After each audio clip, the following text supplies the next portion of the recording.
This video will provide a step-by-step summary of how to submit controls options information in a DLC application for SSL version 6. For more detail and examples about this topic, watch our webinar, Controls Options Tables Explained, under On-Demand Webinars.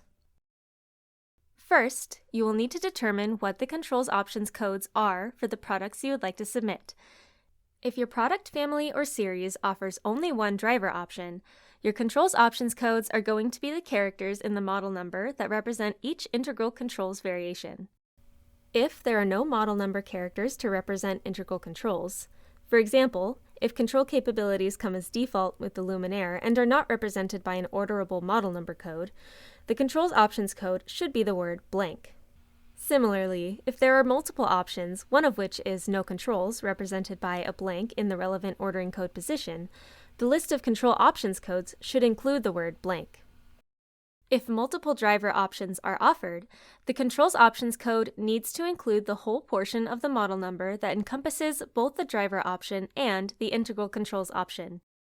If there is an unrelated section of the model number between the driver options and the integral control options, it can be bracketed or represented with a neutral character in the controls options code.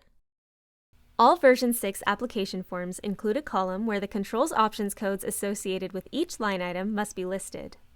If there are multiple for a single row, list all the associated controls options codes in the same cell, separated by commas. You will also need to fill out a controls options table in one of two forms. If your brand uses the same set of characters to represent the same controls configuration for every product under the brand, you can submit a brand-level controls options table.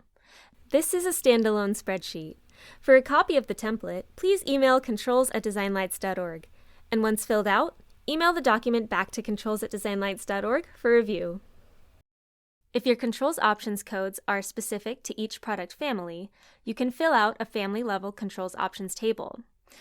These are built into all SSL version 6 application forms as a tab labeled Controls Options Table and are submitted as part of the application process. Any blank controls option must be submitted in a family-level table, even if the other controls options codes are submitted at the brand level. The information you will need to provide in a controls options table is the same regardless of which type of form or application type you are submitting. Each controls options code gets its own row, and in each column you'll fill out information about each code. Details about what is required are outlined in Table 11 of the DLC SSL version 6 technical requirements. Integral sensor max mounting height is only applicable for rows that list occupancy or traffic sensor functions. NLC product ID must be filled out only for products with an NLC QPL listed networked controller, and controls-ready accessory model numbers are optional. All other columns are required for each row. The DLC will review this information and assign a controls category for each configuration. If you have products that connect with a third-party system listed on the DLC NLC QPL, you will also need to submit an SSL NLC manufacturer agreement. This can be filled out and submitted under the SSL/NLC agreements in the application portal.